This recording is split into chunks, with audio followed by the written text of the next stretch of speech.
our distinguished guests, the heartbeat of our nation being the farmers.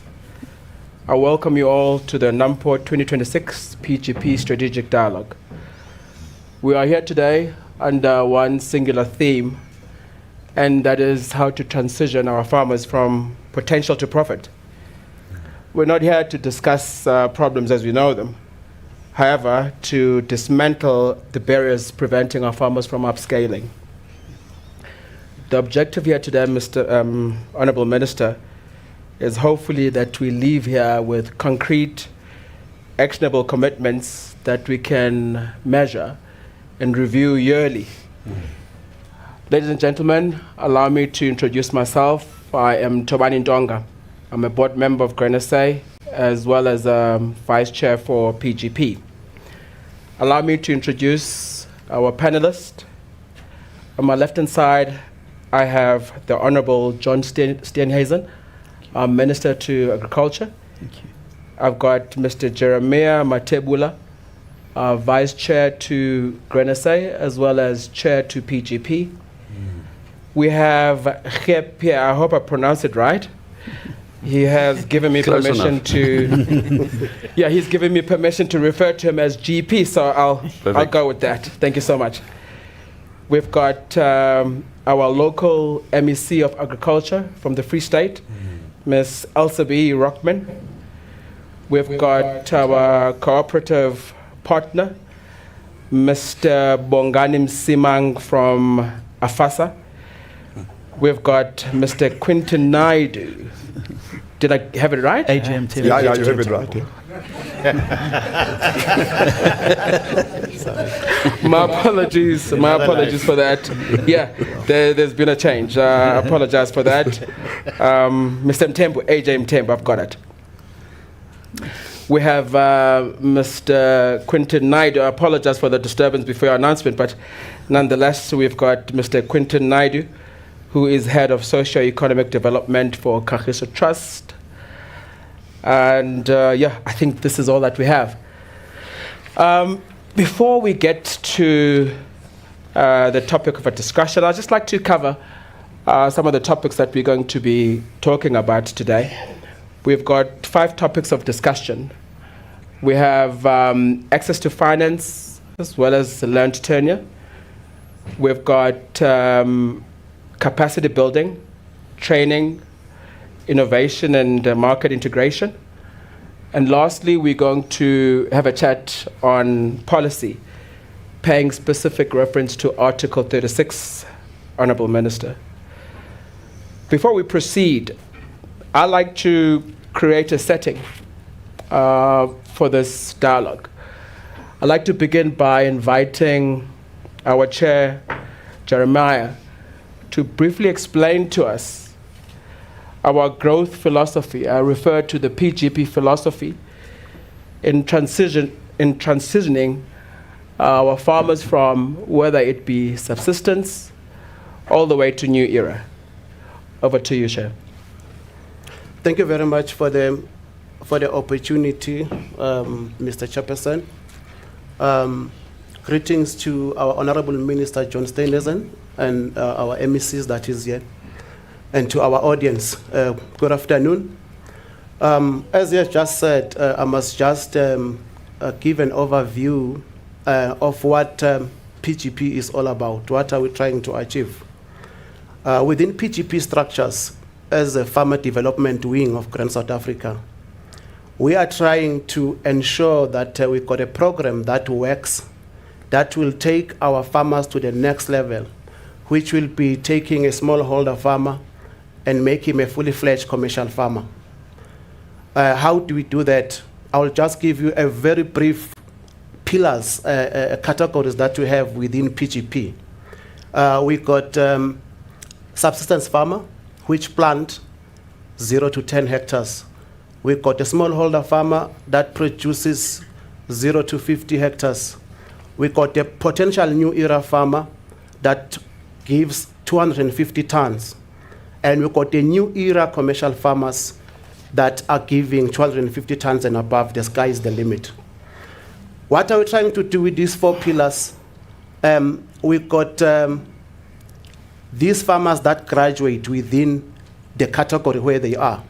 We are having private partners that we are working with, the likes of Kagiso here, Kagiso Trust, the likes of Bayer, who partnered with us, PGP, to ensure that these categories that we have become a success.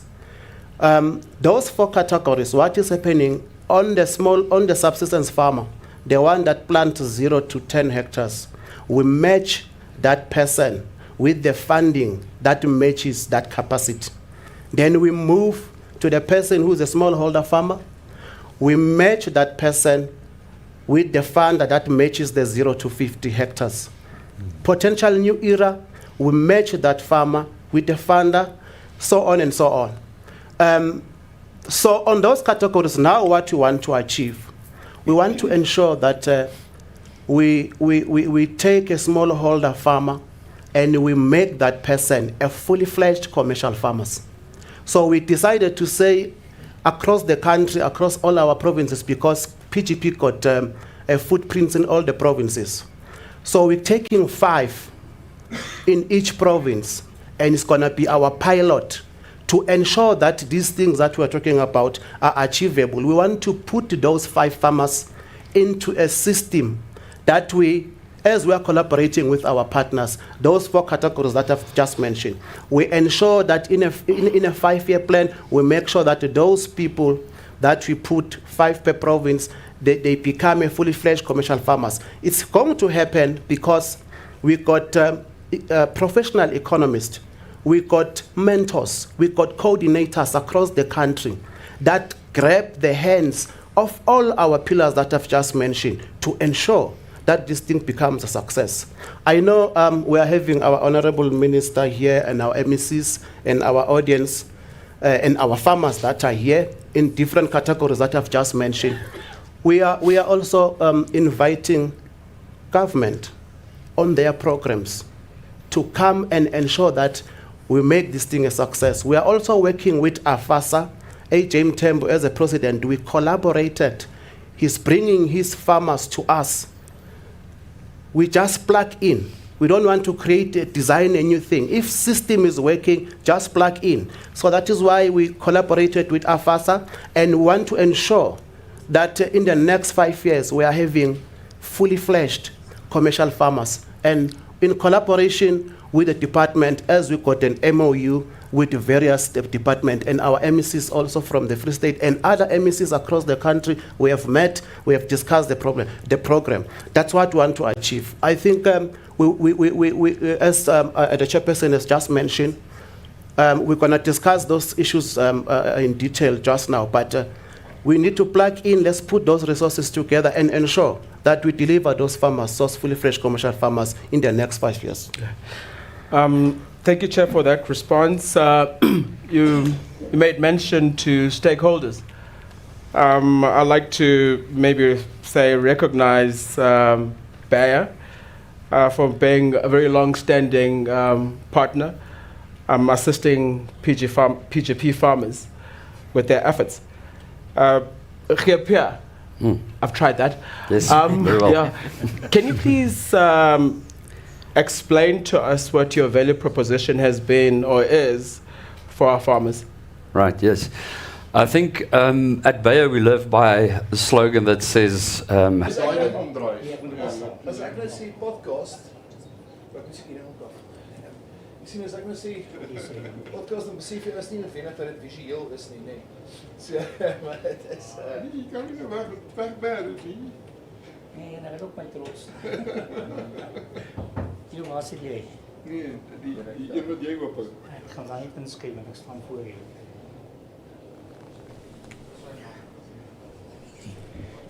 Dat is een boerderij. Ik ga vir Christopher Francis sê hy moet bystaan.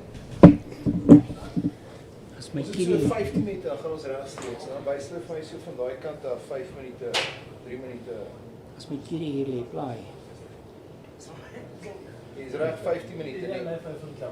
Sê gefy sit Armand aan die kant die beskrywing en die die onderwerp en of gaan jy dit van daai kant.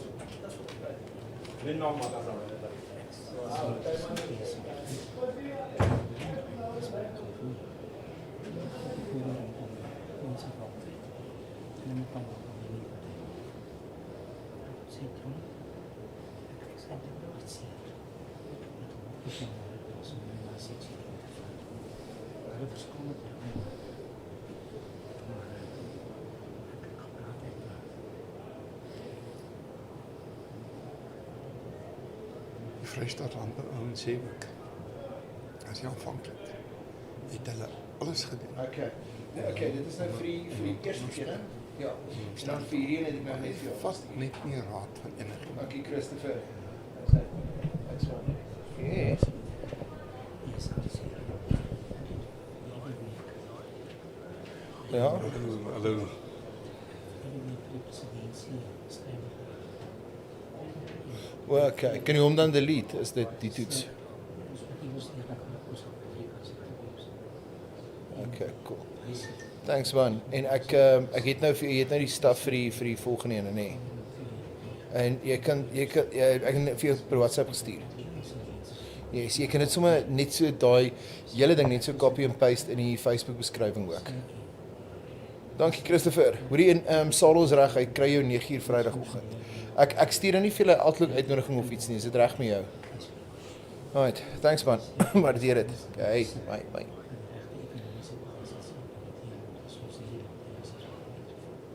Hey.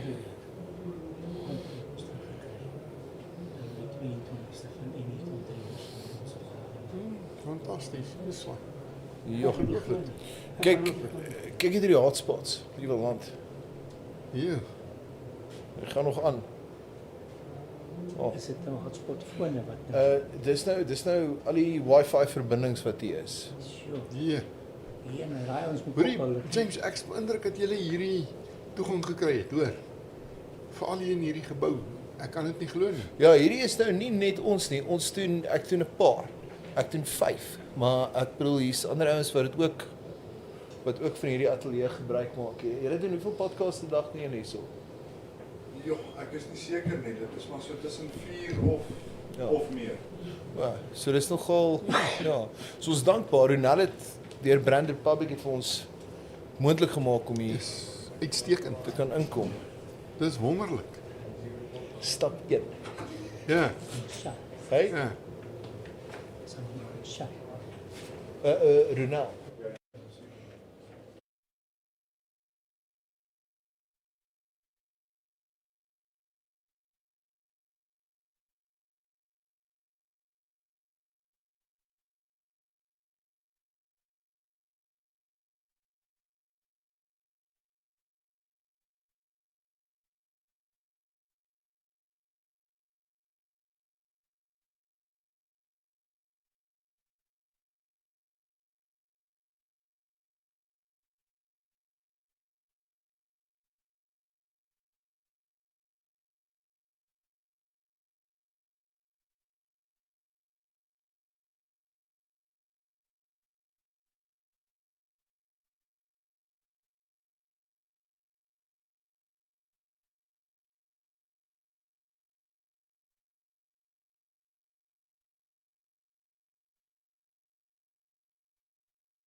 to Honourable Minister and MEC.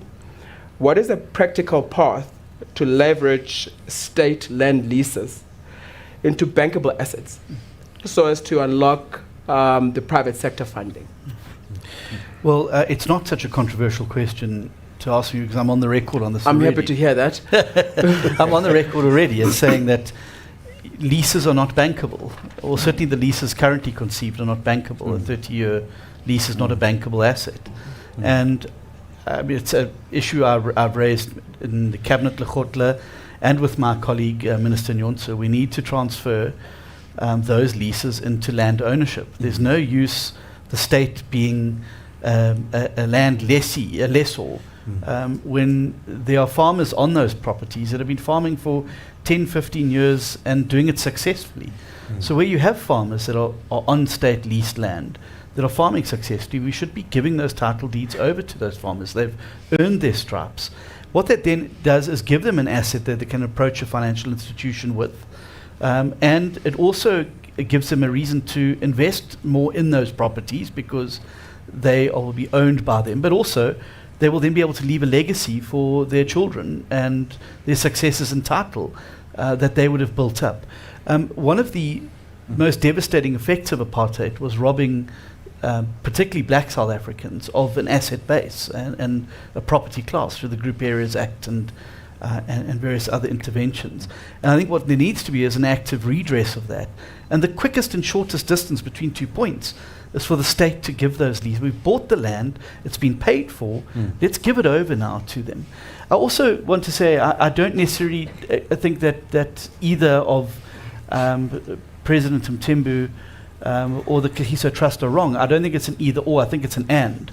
I think there are barriers to finance, particularly in the current conception, that make it difficult for people to access land. Even progressive lending institutions like the Land Bank have thresholds and some regulations that make it difficult. One of the ones that farmers complain to me all the time is that you're required to give up your job, your full-time employment, while you're setting up your business. Now, for many, that they need the capital that they're earning from their salary to help sustain them and grow their business.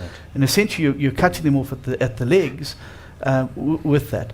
And similarly, I do think, and we receive them on a daily basis, thousands upon thousands of projects, and we have to assess them as decision makers. Of course, I'd love to be able to have money to give everybody everything that they want, but with the budget constraints I have, we have to choose those projects that are viable, sustainable and profitable, and ones that you can conceivably see there's a likelihood of success, so that the department doesn't have to come back every year and give the same inputs, the same assistance to the same people every year, but we should be building up projects that are bankable, sustainable, viable and profitable so we can get those farmers on their feet, get them farming, and then move on and assist more people. What we can't be doing every year is coming back and into projects and having to pour huge amounts of money into them because they're in the wrong place, as it was a dairy in the Eastern Cape, or there's no bankable business plan in that, or there's no market linkage. So these, I think, are some of the fundamental barriers. Obviously, the Land Bank is an area of contention. It's a patient that got taken out of agriculture to go to hospital. The patient's better now, but hasn't been released from hospital yet. So there's a debate going on about where the Land Bank should be located. Because if one looks at the build-up of South Africa's agriculture sector, our formal agricultural sector and our historic agricultural sector, it was built on the back of institutions like the Agricultural Credit Board that gave preferential patient capital to the agricultural sector. And unless we get patient capital that understands the farming dynamic, we might as well just be relying on commercial institutions here.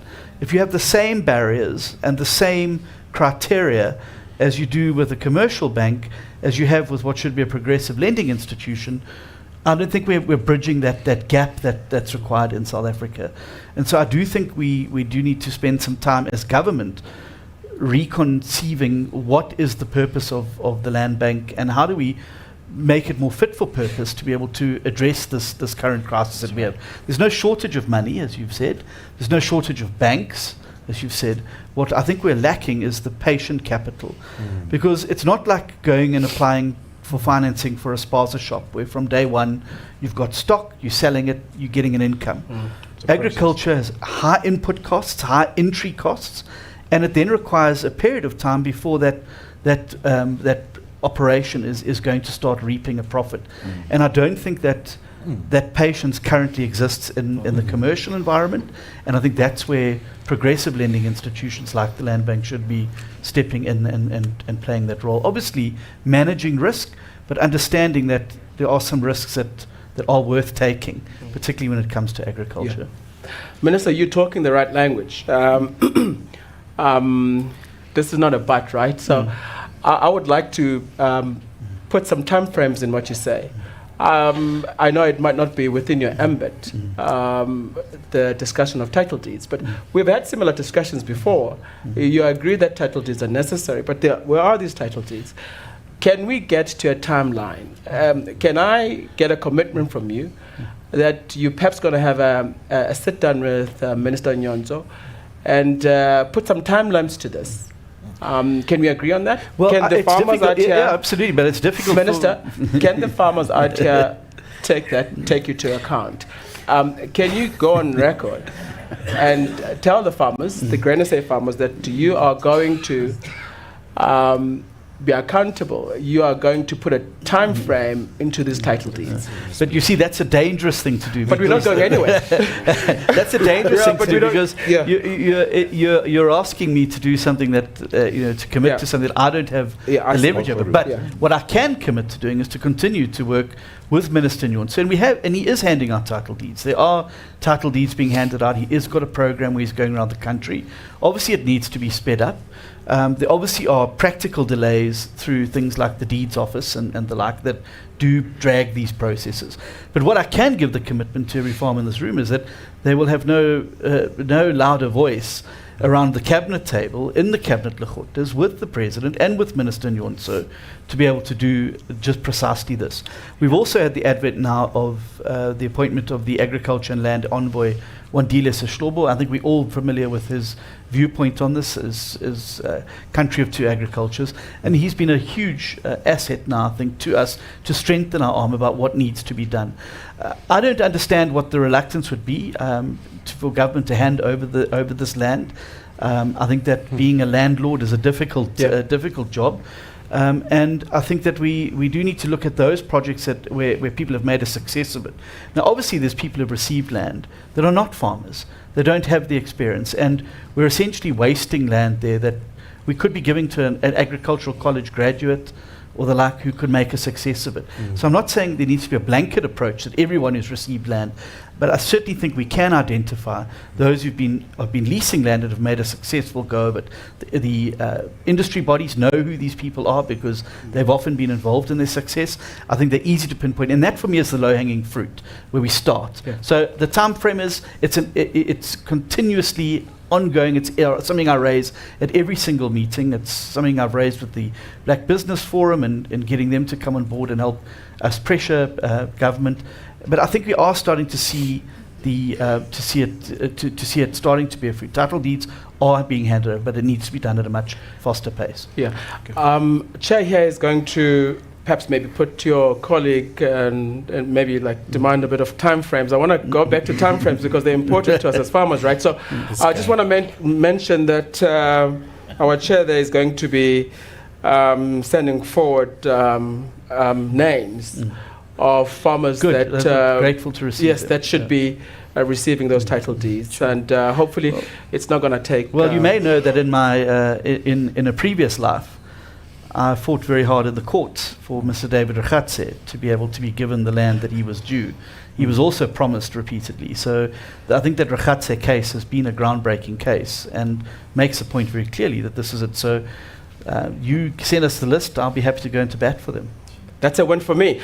Moving on, we are very disadvantaged because of time. Actually, so I think I should come in here at that point. Okay, sure. What you're not taking into account is that there was a huge delay in resolving the issue of title deeds because of National Treasury and how do you dispose of public land.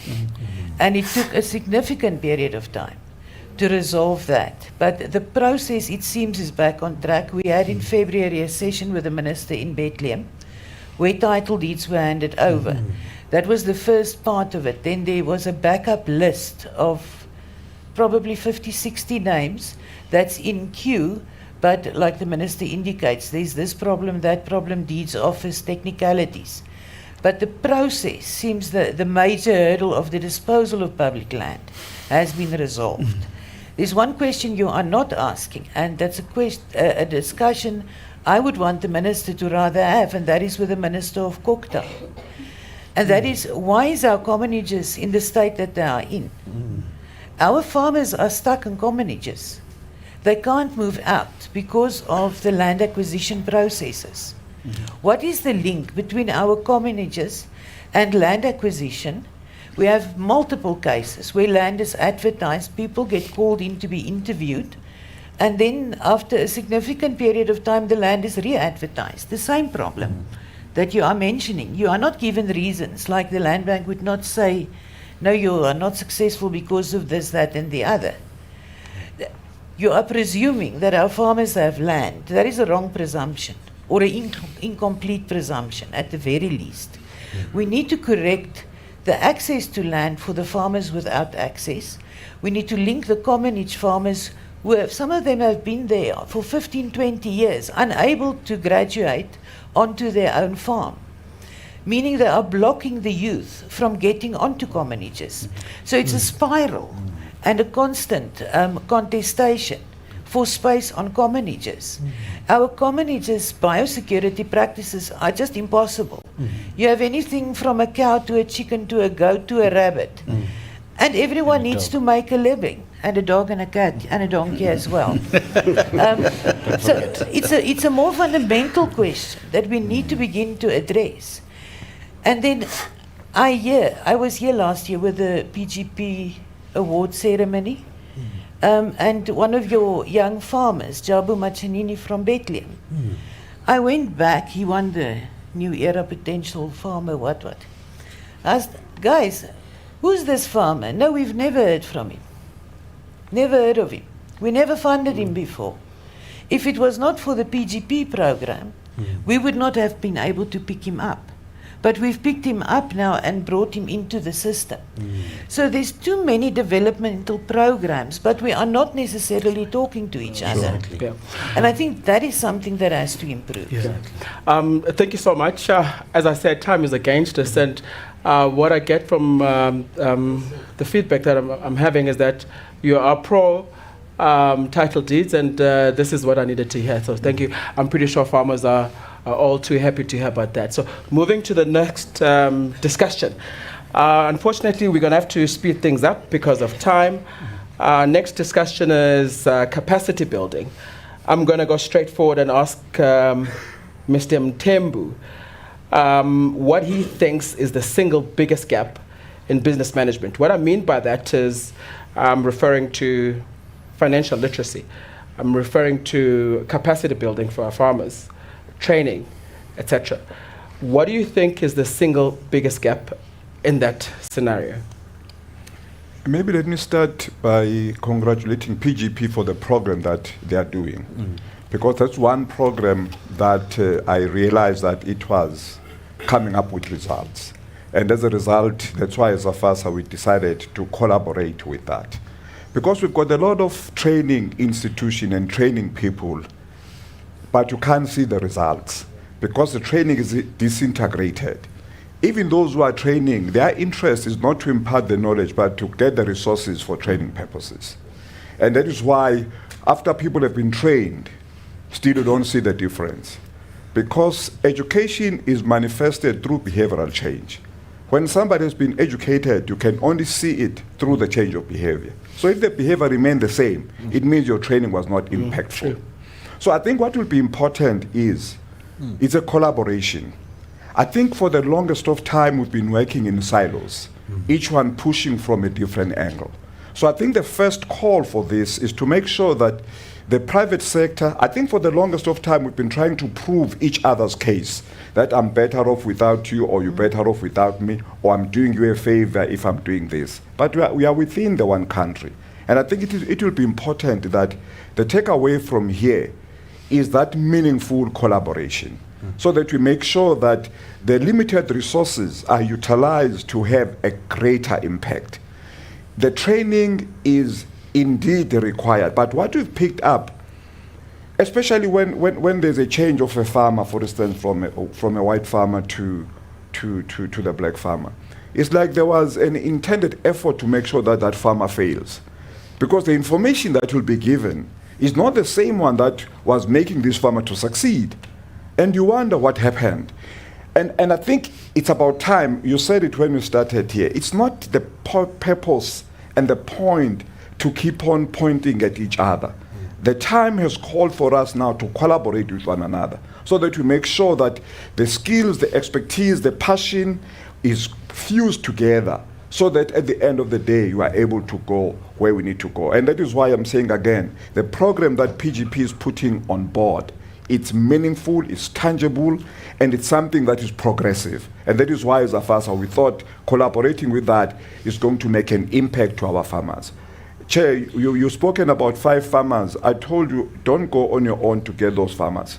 Come to me. I've got the farmers, you've got the money from Bayer, we put those together, then everybody succeeds. Bayer with the money. Please go ahead. Thank you, Mr. President. I think you said it mouthful. We always say farming is not just, it's passion. Yeah. And farming needs a lot of resources. So that is why we collaborate, and we need the private partners and we need government to come in and assist in the agenda that we are setting up now for the next 5 years. Reason I'm saying that a minimum commercial farmer spends about 10 million for planting. You go to assets, you need about 3 operations to happen. You need the one that prepare the land, you need the one that will do your spraying and planting. That assets complete, you are talking about 20 million. We need to leverage that with the assets that the chairperson is talking about. Guys, we are very passionate in these discussions. I'm just afraid of time. I want to bring this conversation back to skills training, right? Can we perhaps have a comment from the long-standing stakeholder? How are you doing it? How are you providing the skills to our farmers? Yeah, I think perhaps maybe GP, in your response, if you could also make mention of the innovation that you have in the form of the app that you have. so. As I mentioned before, we through capacity building, for us, partnering with PGP is a perfect solution because we enable them to have the coordinators in the field to drive this. So if it comes to innovation, I think there's 2 main thoughts about innovation for us. The one is the innovation in our products, like the seed and crop protection products that we bring to the market.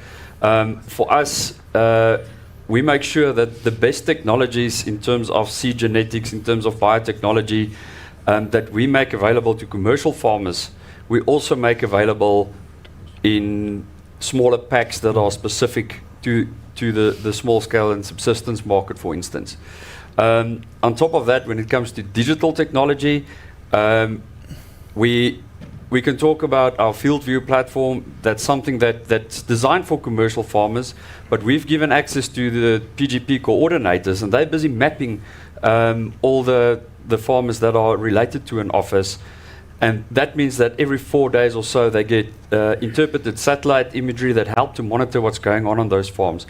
And we'll keep on looking for other solutions in that digital space. And if we see that there's something that's can be of value to this specific sector, we'll definitely disseminate that through our partnership with PGP, with then training backing it to make sure that it's effectively used. Yes.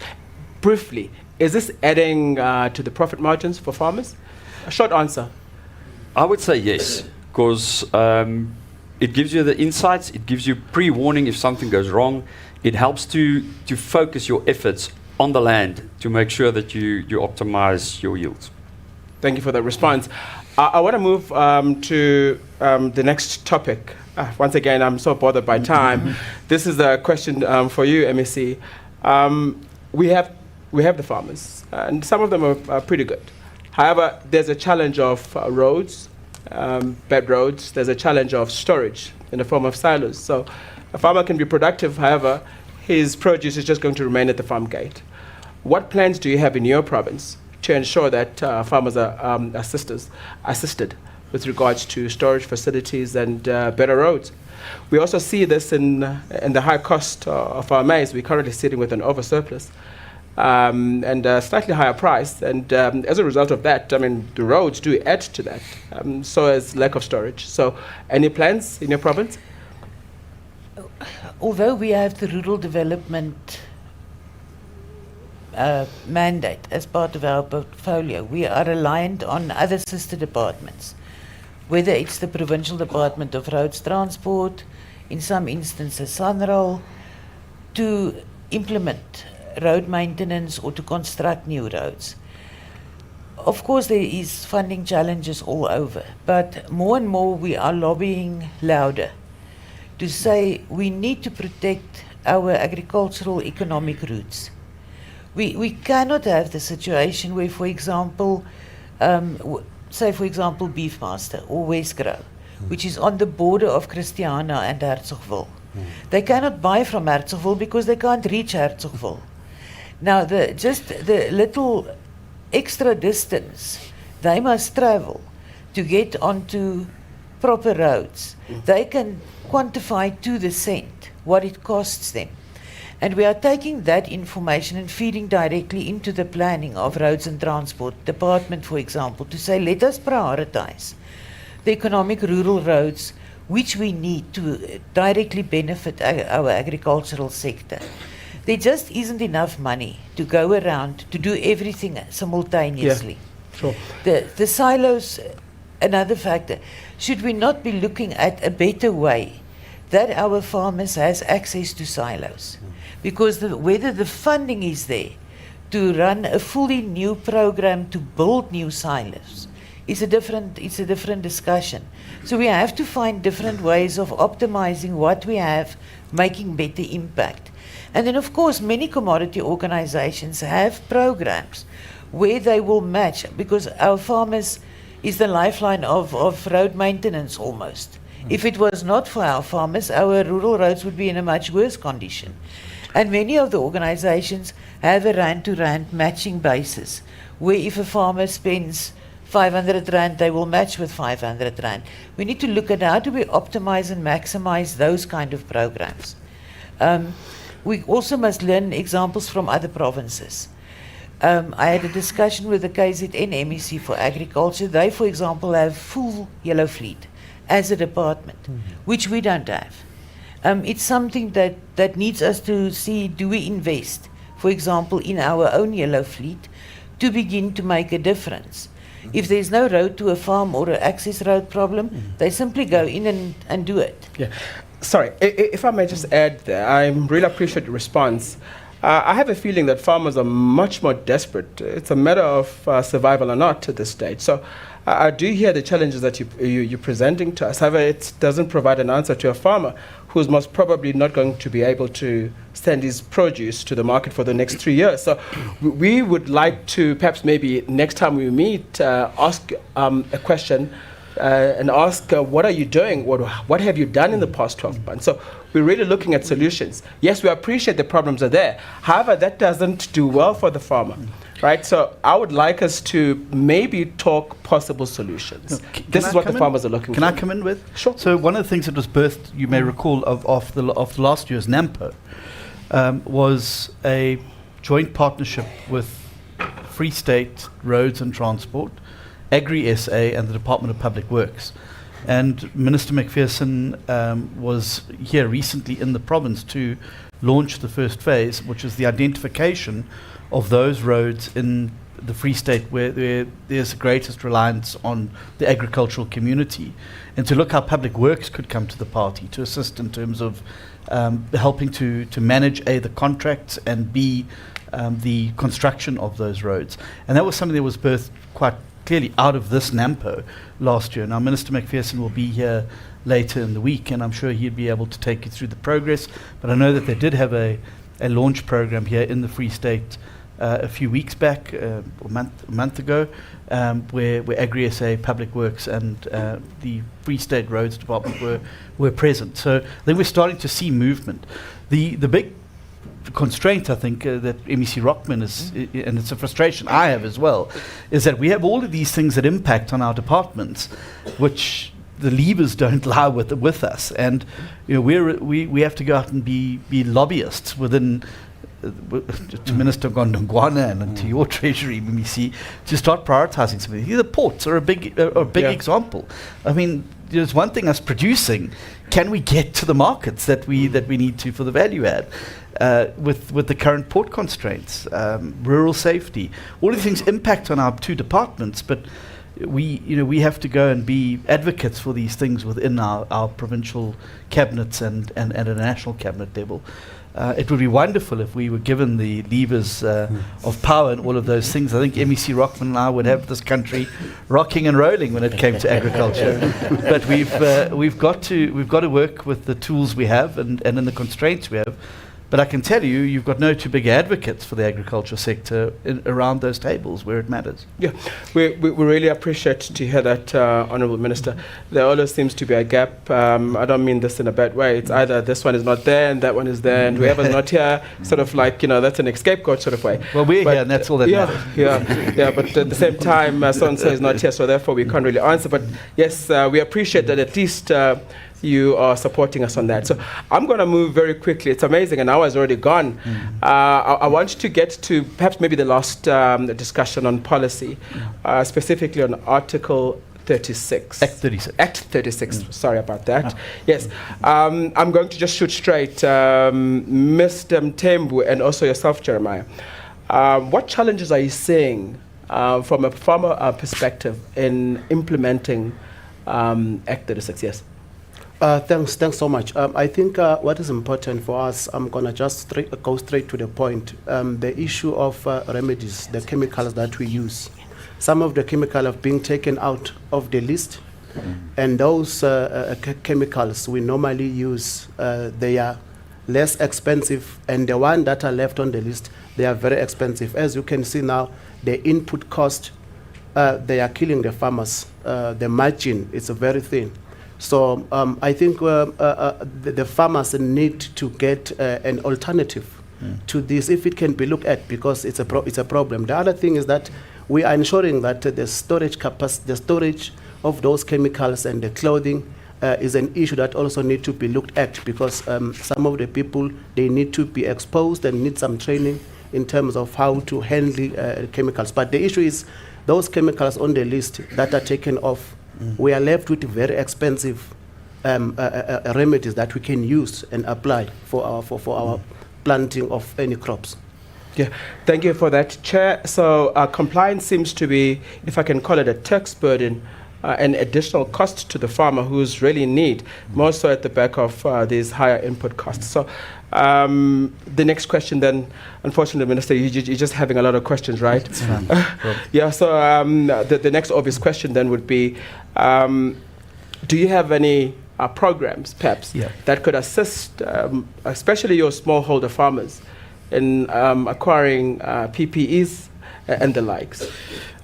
We do have programs. I don't think they are extensive enough, but we've also, have to operate within the constraints of international treaties that we're part of. So we're part of the Rome Treaty, which means we've got to phase out highly hazardous pesticides by 2035, and we also are then subject to some domestic pressures. And I think Turbifos has been a very good example. Yes. Turbifos has been an effective and cheap remedy which has been used by farmers for many, many years.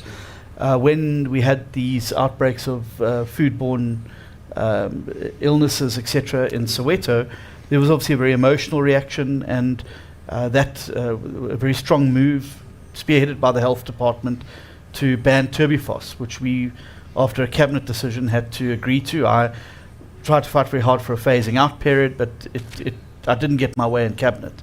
And I think that you're right. I think that the problem is that the alternatives are expensive and not there. What can we do to deal with that? And I think that Bayer and them have to go through the programs of Act 36. What can we do? We can make it easier and cheaper for the application process to take place, and that is why during the course of last year we've moved the one part of the application system into an online application process that's handled electronically. The second bottleneck has been getting their products to market efficiently and effectively, and that's been at the assessment phase of the various remedies. I've in the last 2 months hired 38 technicians, scientific technicians, to now be able to assess those, to be able to speed up that process and get rid of the backlog. So it's quicker, more efficient, and easier for them to bring products to the market. What we're also exploring now is creating a green channel for biologicals. So where you have environmentally friendly alternatives, where you have less damaging products, that we do have a green channel to get them to market quicker, so that we can lower the cost of them and incentivize people to be moving towards using those biologicals. The whole system will go, all aspects of it will go online during the course of this year. The one section of it, and all new applications are done. These technicians have been brought in now to deal with the backlog that exists currently, and they've been appointed. I signed off the appointment letters. So it's about speeding up the process, and then it's also about making sure that we continue to guarantee the IP for big production companies, so that they are incentivized to be able to bring their products here into South Africa. Yeah, I thank can you see so look much at for your that. watch. Yes, I have. It's been terrible, isn't it? GP, lastly from you, what can you add to this? How can we lower this cost of these new chemicals? And can you also answer to whether you provide any technical training for applying of these pesticides? Yeah, I'm going to take this one quickly. I did bring a colleague that knows more about policy, but let me briefly answer to say that we are bound by the regulations that are put in place. And as a company, we feel very strongly, and that's our global stance. We cannot break away from the policy, so that would be guiding us. It's very good to hear that there are plans in place to speed up the process of getting new products regulated or deregulated so that we can use them in the market. I think that's a major stumbling block for us, and I think if that would be the first step. And then also, I think through the channels that we discussed earlier, both formal in our commercial sector, but definitely through PGP in the small scale sector, we'll keep on providing training and best practices to ensure, again, sustainability and that health factor that I spoke about in the beginning as well. Yeah. Gentlemen and ladies and gentlemen, I really appreciate your time. Yeah, this is a really a passionate discussion, and We needed another hour. Yeah, an hour has gone already. We need another Of course hour. we do. Yes, yes, of course we do. And we haven't asked the audience some questions. I don't think there's even going to be time to get a comment from the audience because of time, or is there? My name is Kenny Hunze. Okay. My name is Kenny Hunze. I'm listening with interest with all the panelists have said, and it's very motivating to hear that. But I'm sitting here and asking myself, you guys are talking past each other. Where is the MEC of the Northwest? Why is the MEC of the Northwest not sitting in that panel? And the reason I'm raising up this point is that the MEC of the Northwest, we went to him with a proposal of crop massification within Nakamudiri Mulema district municipality. Where is the maize triangle? And with that presentation, we have your Springbok pan silos, you have your Vryhof silos, you have your Krypan silos. About 2 weeks ago, IDC invested money into the Springbok pan silos to work on the crop massification project in terms of that maize triangle of Nakamudiri Mulema. And it will be great for the MEC to sit there so that he shares what model is he putting in place so that it can work. And then also again, I will want us to have a fair invitation, even when we go to PGP awards and all that. Yes, Bothaville is in the Free State, but all the commercial farmers, according to the program of the PGPs, are coming from Region 28, our region in the Northwest. Why is our MEC not invited to all these events? Why is he segregated out of all this? But the farmers are coming there. I would really appreciate if the Department of Northwest Agriculture and Region 28 can work hand in hand so that at least everybody knows. Our CEO is there, and I will appreciate it. These breakages can be matched so that we don't have this that is happening, because the department is coming up with good models in terms of crop massification. We have farmers that are planting about 800,000 hectares that have graduated long time ago out of the program of the PGPs here within the Region 28. And that is a success story that must be told, because we're not anymore on the small scale or on the level there. We have now Region 28, and you guys are not talking about it. We have Bucks Mokgokgane. He produced 2,000 tons of the last season session. That is something that we need to acknowledge, that this program of PGP works. We have success stories that we can tell. Botani Shabalala, and here is our current chairman behind me, Setlaba Rapoto. They have all done. All these are the winners coming from Region 28. But our MEC is segregated out of all these success stories. Thank you. Thank you to you, Farmer. I think we have a lot of work to do. Unfortunately, we're 8 minutes over our time limit. We're going to have to make do a CEO. Perhaps maybe in our next engagement, can we allocate more time? I mean, as I said, I mean, these are passionate discussions, and an hour went so quickly. I'll leave it to you to make sure that on our next, perhaps maybe engagement later on in the year, you at least set aside, how long, Minister? 2 hours. 2 hours, yes. 2 hours, 2 hours it is. Otherwise, ladies and gentlemen, you've been a great pleasure to be part of the panelist. I thank the audience. You've been a great audience. Thank you for your feedback. We do have the local MEC, however, and we thought that was fitting, but I do hear what you're saying. In saying so, we bring this to a close. Unfortunately, time is not on our side. Thank you, everyone. Thank you. Thank you so much. Thank you so much. Well,